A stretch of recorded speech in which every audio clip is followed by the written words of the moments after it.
Welcome everybody back to the Hi Ho Cave. Today we've got an incredibly special guest with us, Nicole Engelbrecht from True Crime South Africa, one of South Africa's biggest podcasts.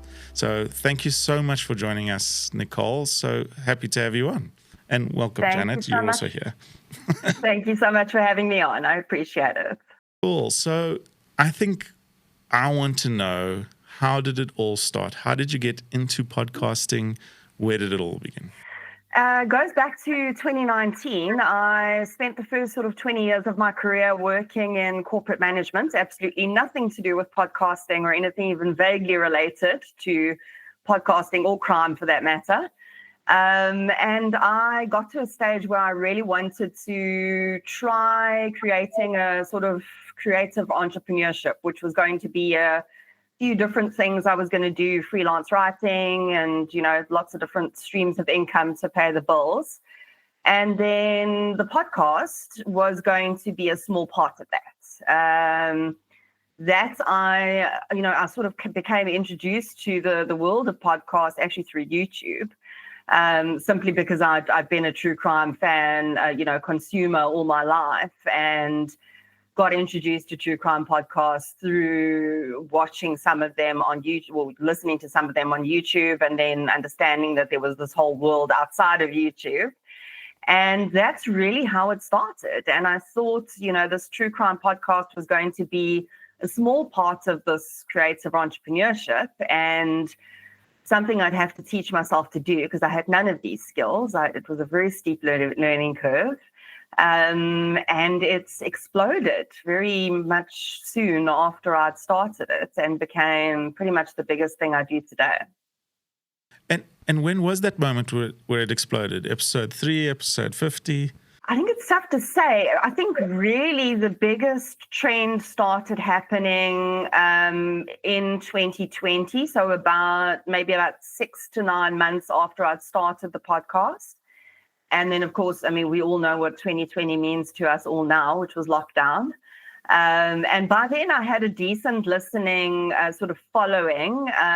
Relatively small compared to what it is now, but regular listeners. And I thought, to sort of help people out who are in this terrible lockdown situation, I'd start releasing one episode a week, which at the time I think I was only doing one every 2 weeks or something like that. And that's really when it picked up. I think when people were at home, had nothing else to do, and then discovered my podcast. And very shortly after that, all the other stuff happened. So journalists started phoning for interviews, which was very weird. And and then books and all the rest of it that came from it. I think that's when I started listening, was in lockdown. No matter what podcast you're doing, is starting with the why for me. That's vitally important because that's something I've had to go back to time and again in my own journey. Is why did I start this podcast to begin with? And is this opportunity that is now presenting itself to me, does it align with those initial touch points? And that's how I've had to make decisions because there's been a lot of, and I think for brands as well, when businesses making their own podcasts, there can be a lot of shiny things out there to distract you. And you don't always know if that aligns, why you actually started the podcast in the first place. So I think that why is the most important, and the why can't be to be famous or rich for that matter, because that's not going to happen. It's not going to happen, and it's a really poor motivation. Yeah, absolutely. I think, and it's a difficult one to handle because a lot of people are looking for those two things precisely, and this feels, because again of the low barrier to entry, like this is going to be easy money. I'm going to be so famous. So then, there's not actually a good enough reason. And then you're not going to get a real audience. That's the difficult thing. If it's not authentic, there's no audience. Yeah. If there's no passion and you're just doing it for superficial reasons, you're going to burn out. Also, I think if you're going in with those sorts of, intentions, that's also when you start saying and doing things on your podcast that get you in the news for all the wrong reasons. And then that sort of goes totally out the window anyway. Nicole, I'd love to understand how the different platforms have shaped for you with the South African listener. Do you find that there's one platform that is busiest? Have you got most of your listeners sitting on one? Are they evenly split across the different platforms? How does that look for your audience? Initially, there was nothing strategic behind it. I wasn't pushing one platform or another, but I've found that my South African listenership tends to be more on Spotify. That is where a larger percentage of listeners are listening. And then Apple Podcasts is quite close up there. And then YouTube, since Google Podcasts shut down and YouTube sort of took over the podcast baton from them, that has become quite a bigger place. But I think South Africans are also still discovering the world of podcasts, and the way they seem to be doing that is how I did, through YouTube.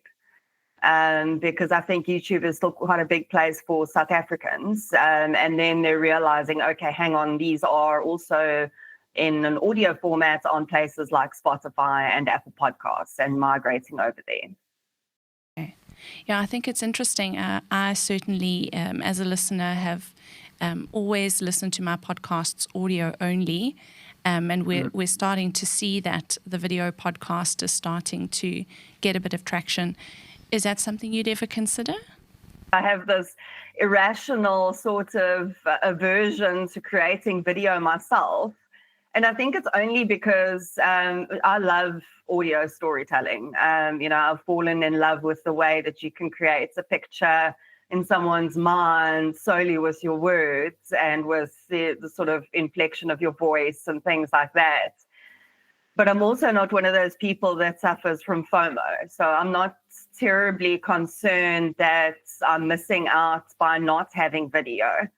So when and if the shift happens to me, including video in some way, I want it to be not sort of like an add-on because I felt I had to. I want to do it properly and, really only if it adds value to my audience. And that's what I tell podcasters that I mentor as well. Don't feel forced to start with video if your resources don't allow for it. Start with audio, build your audience. And if your audience wants video, and that's something you can comfortably do, then great, migrate over to it. But it is, I think True Crime South Africa is proof that it is entirely possible to have a very successful audio-only podcast. Absolutely. Yeah, don't fix it unless it's broke, right? I think also potentially, and I don't know if you'd agree with this, Nicole, I think a lot of it has to do with the type of content. The stories that you tell are, I find sometimes very difficult to listen to. I know that's a huge reason for why you do it, is because you want those stories to be told and those people's lives to be remembered. But I don't know if I could watch it also. I can listen to it. Exactly. And I mean, I think if you have a podcast, there's, as with yours, where you've got two people or minimum two, maybe a guest, and it's conversational, and the story is being told through conversation, that allows for a more seamless visual element. Whereas with me, they would literally just be looking at me. And does that add anything to it? I don't know. And I mean, the other side of it as well is I can't always do these episodes in one take.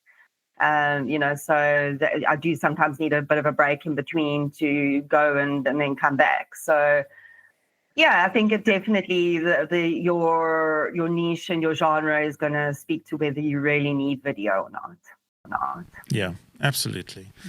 Can I ask, you started this whole thing because you needed to pay the bills. So how does it work with your kind of audio podcast? I know the viewers are dying to know. When does the money start? Where does it come from? So initially, I never actually thought that the podcast itself would be a very big part of paying the bills, if I'm honest with you. It took me a very long time, simply because of the nature of my content, to accept that I would have to monetize this podcast. It was a bit of a moral internal struggle for me to come to terms with monetizing these types of stories because of what it is. But when the podcast started doing real world good, and people were sort of demanding the content, I thought to myself, well, you're either going to have to take the leap and do it, or you're not going to be able to do this podcast at this rate anymore, because you've got to focus on things that do pay the bills. Yeah. So in terms of, the first sort of year, I didn't even think about selling advertising or bringing in sponsorships or anything like that. My first sort of leap into monetization was actually through Patreon.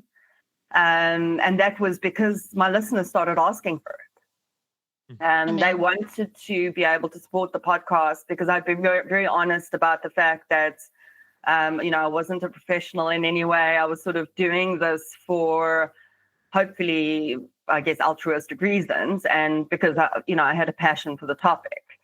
And so Patreon started, and at first I couldn't even offer my Patreon members anything in return. I didn't have time to make extra content for them. So it was literally just, if you want to sign up to Patreon, great, but I can only give you a shout out on the podcast. And I got up to like 200 Patreons just on that basis, which was incredible. But it's also because it's coming from an authentic place, isn't it? You're not trying to force this in. It's something your viewership wanted. It's correctly motivated. I think that's phenomenal that it was a request from the audience. People are maybe thinking about this because they need a side hustle and they want to make some money. They haven't considered what goes into it. And I think it's a cautionary tale, perhaps, that you actually need to build up the audience and the demand. And your case is precisely that. They demanded a way to support you. You gave it to them. And then it worked. And then it worked. And just regarding that, because I know now that you do offer additional content for your Patreon followers, is that, I guess, it sounds like it already is. Is it worth it? So the Patreon has now become a very big part of the income that comes in from the podcast, and it's a really special place because it's a sort of a microcosm of all of the Uber fans of the podcast. And I've also found it's also a place where I can discuss cases that I can't necessarily always discuss in the open feed. So it's a very sort of niche audience, niche sort of sector of the TCSA audience, who are a little bit more, in some ways, discerning, able to sort of assess complex cases with, lots of different avenues, that I think putting those cases out into the open would feel a little bit risky for me. So it's become a really important part of True Crime South Africa. It has become... It's definitely worth my while. Absolutely. Okay. And then other than Patreon, what started happening after Patreon starts bringing it a little bit? Then other things happened. Yes, absolutely. So I guess one of the biggest things is, I must also caution that I think my story is a bit of a unicorn story, but, there are seeds to be learned from it. But I was very, very lucky in that I now have quite a few brands that partner with the podcast, but I've never actually approached any of those brands myself. They all approached me. And I think that went back to me always being honest about my, what I wanted to achieve with the podcast, and those brands wanting to be part of that journey and finding that their brand values aligned with what the podcast was doing. I had brands started coming on board to do sponsored episodes, dynamic ad insertion campaigns, and then started partnering with Showmax to do companion podcasts, which was the first of its kind in South Africa, which was really cool. And since then, I've worked with Showmax several times, DSTV, CakeNet most recently. And then the book started, and that's also came from the podcast. My initial publisher found a podcast episode, and that is how I got my first book published. Amazing. And just to say, you know, from the television background, we've always found it incredibly difficult to add brands to crime. So I just want to explain that for the audience. It's not because it's bad content, it's because it's really difficult for a brand to associate with guns, violence, and mayhem. So, like you say, what you've done is actually quite incredible. It's a bit of an outlier in my experience, because how did that happen? Brands approach you for sponsorship? That's crazy, you know. So well done. I know. Thank you. That's incredible, but also inspiration for people out there. You know, just because it doesn't happen often doesn't mean it can't happen. Yeah, and I think for me, really what it is, you know, the lesson from it, no matter what your genre is, no matter what you're talking about in podcasting, the lesson for me at least is authenticity does shine through. And if your goal in starting your podcast, no matter what it is authentic, and you're clear about your values, and you constantly use that as a touchstone, you will attract the brands and collaborations that align with that. Yeah, and I think that's a story that echoes throughout entertainment, if I could just say it like that. Be true to yourself, be true to your story. It sounds so cliche, but it is so true in attracting the right kind of partners, the right kind of brands, everything. And also from a brand perspective, if the audience is matched, and when you niche and when you care about your topic and your content, so much so that you build this phenomenal fan base, that is exactly what a brand is looking for. They're looking for a particular niche, a group of people that look a certain way, and that's where there's great value for them, and why they would want to partner with a podcast like that. IP is jumping from podcast to television, and it's not a forced thing. It's something that happens naturally because the producer identifies a podcast and goes, this story could be told well in visual. In another format as well. Yeah. And because it comes with existing IP and it's got a following, that transition can be made. If somebody's just started out on a podcast, that kind of thing is not going to happen. It's far away very still. easily. But unless it's something crazy and another unicorn. But very interesting to see how it happened in your story. I have a question. Nicole, I would love to know a little bit more about your process in developing your episodes. You are bringing us an episode at great regularity, and every story is well read. There's a huge amount of background information. You've obviously got a tremendous amount of fact-checking to do. Can you tell our listeners a little bit about what goes into the preparation just before you even get to sit down and record? What does that look like for you? A lot of it is down to selection of cases. When I cover solved cases, for instance, my primary sort of selection criteria is, firstly, I like to cover cases that haven't really been done in the media too much. But then also, I need to have access to enough verified information. And verified information is not necessarily always media articles. It's more court documents. That's those sorts of documents that have gone through a legal process. That happens first. Unsolved cases are different. There, I don't cover any case that is currently being investigated. So that's I'm a lot pickier about which unsolved cases I do. And then it really comes down to the research side of it, which is very often very boring. It's reading through 400-page judgments and learning about what different legal terms mean, making comments on PDFs for myself. And I've got a few of these going at a time. Because often I'll need to like reach out to someone, an expert, to get clarification on something, and I won't always get that feedback back in time. So I've got lots of pots on the boil. And I think my research process is very sort of mundane, if you will. It's not super high tech. You're basically using a Google Doc and, dumping a lot of information that I found along the way in there. And then I find as I've gone along and I've done more and more of these cases, once I've gone through that research process once, I have a lot of the information in my head already. So then I can start writing the scripts, because all of my episodes are scripted. I think with the genre, it's necessary because you need to get everything right.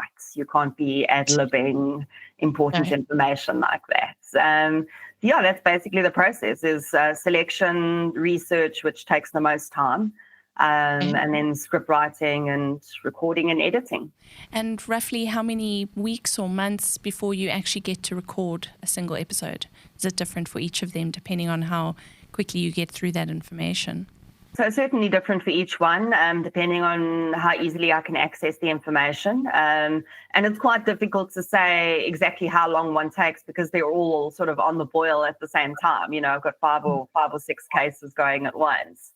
But on average, at a push, a case with easily accessible information, now I've gotten so sort of quick at it that I can research, write, edit in pretty much a week if it's a simple case. It's gotten a lot easier along the way, but it certainly wasn't always like that. Sure. I also noticed in a recent episode that I listened to that, you mentioned in the episode that the story had been brought to you by a listener. How are you finding these cases? Is that typically how they come to you? Someone lets you know about them, or have you got a list of cases? How on earth do you come up with which case you're going to cover? So I do have a little bit of a database I've built up over time of hundreds and hundreds and hundreds of different cases that I plan to or am currently looking into. In the beginning, it was very much me looking for cases. And as I've gone along and as people have learned to trust me, it's either listeners saying, I remember this case, can you maybe cover it at some stage? And I'll make a note of that. Or I'm actually finding more and more that families themselves it's their own family member's case are coming forward and approaching me, whether it's an unsolved or a solved case, saying that they'd really like their story to be told on the podcast. So that's happening more and more. Let's talk a little bit about podcasts in South Africa. We know it's definitely on the uptick. How has podcasting changed from when you started to what you're seeing today? And obviously you're more involved with the industry as a large as well. I think when I started in 2019, I felt incredibly alone. I was podcasting before it was really cool, so to speak, before it became trendy. And I felt very much as though I was the only one doing this. And I know I wasn't. So obviously, there were many other South Africans who've been podcasting in one form or another long before me. I just didn't know how to connect with these people, or who they were, or where they were for that matter. So it was quite lonely in the beginning. And a lot of my interactions with podcasters were actually international podcasters in the true crime community, because the true crime community across the world, especially in podcasting, is quite close-knit and supportive, which is quite nice. But it's really, I think, from, I would say, 2021 until now, the growth in podcasting has just completely blown my mind. It has been incredible to see how the word podcast is now part of South Africans' daily vocabulary. Where before I had a little infographic I drew up to actually explain to people what a podcast was. Wow.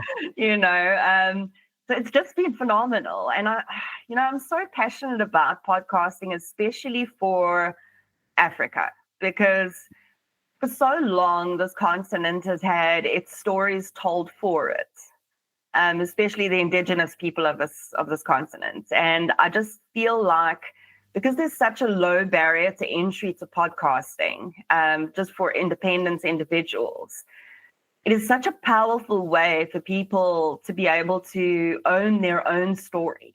And seeing that happening, it's having its teething problems, understandably, but seeing people of all ages, of all races, of all backgrounds, using the medium to tell their own stories and tell the stories of their communities it's been incredible. And yeah, I've tried to involve myself wherever I can. Whoever I can help to start a podcast, I will, because I think it's phenomenal.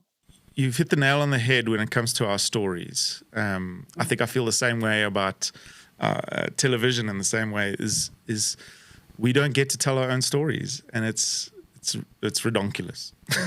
And we need to start. And I love the fact that how podcasts can be easily attained. It's not expensive like television, like where we are.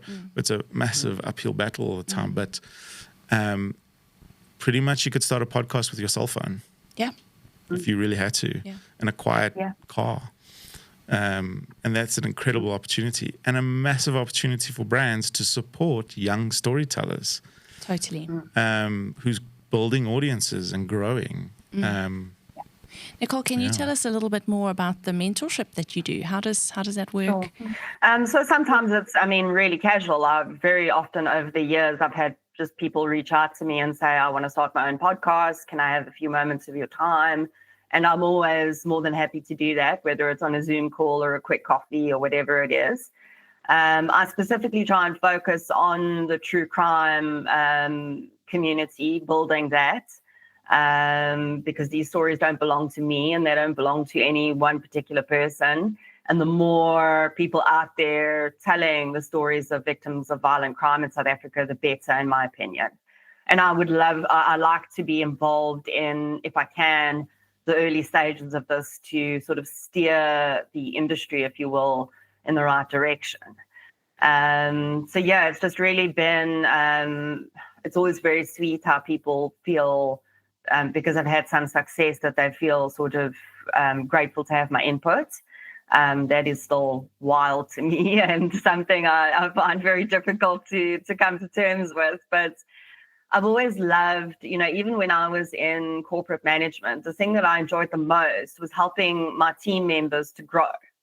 At one stage, that was the only thing keeping me in it, was, just helping them and seeing them get better, whether it was personally or professionally. And I thought when I left that would be the only thing I would miss. And so when the opportunity came along and started presenting itself for me to inspire and hopefully help other people to start their podcasts, I jumped at that, and I continue to every day. And you're on the advisory board of the South African Podcasters Guild. Is that something anyone can join? Yes, absolutely. Yeah. So I'm trying to think now when that was started. I think it was 2023. Myself and a couple of guys that were in the industry just started chatting, and they had this idea that because podcasting was on such a sharp growth curve in South Africa, we needed to sort of develop a place where, certainly not to manage podcasts or, force them into a box, but to create community and help guide new podcasters. So the South African Podcasters Guild was formed. And I'm not one of the core members there, but I'm on the advisory board. And that has just grown from strength to strength. It is something that every day new podcasters are joining. There's WhatsApp communities where we chat, and and there's people in there from like beginners in terms of haven't even started their podcasts yet, down to myself, who has many years of experience, and other people even more experienced than me. So it's a really amazing space for new podcasters, or just people who think they might want to start a podcast, to be able to have direct access to chat to people who know how to walk the road and already have. So yeah, that is open to everyone. They've been doing great work recently with the talk around the regulation of podcasts that people, that's the white papers that have been put out there. They've been doing a lot of work around that and representing podcasters. So yeah, it's a great space to be in, and I definitely encourage anyone to join. Great. I think we'll put the link to that in our we'll put the link notes. down below, and we're definitely going to be joining. Hey, Jan. Definitely. And tell us what's next for True Crime South Africa and Nicole Engelbrecht. What's happening? My book that is coming out at the end of September is sort of like I think it's pretty much a first of its kind in South Africa. It is a book about a podcast, and it's essentially a book about True Crime South Africa. So it's 10 unsolved cases that I've covered on the podcast, and it is updates and progress that have been made in those cases, essentially a lot of times because of the podcast. So that's coming out soon. I'm really excited about that because it's sort of my two favorite things, podcasting and writing books, coming together in one place. I'm excited to show people that podcasts, when done ethically, can, in any genre, can do really, really good things in the real world and be an important part of South African society. So yeah, that's, I think, one of the most exciting things coming up. And then I do have a few other podcast projects I'm working on outside of True Crime South Africa that I just need to find time to actually activate. But I think lots of exciting things coming up. Amazing. I can't wait. Yeah, I can't wait either. So thank you so much for joining us here in the Hi-Ho Cave. And to the audience out there, please go listen. Go listen to as many podcasts from South Africa as possible. And if you're a brand out there, why not find a podcast that aligns with your brand and partner with them?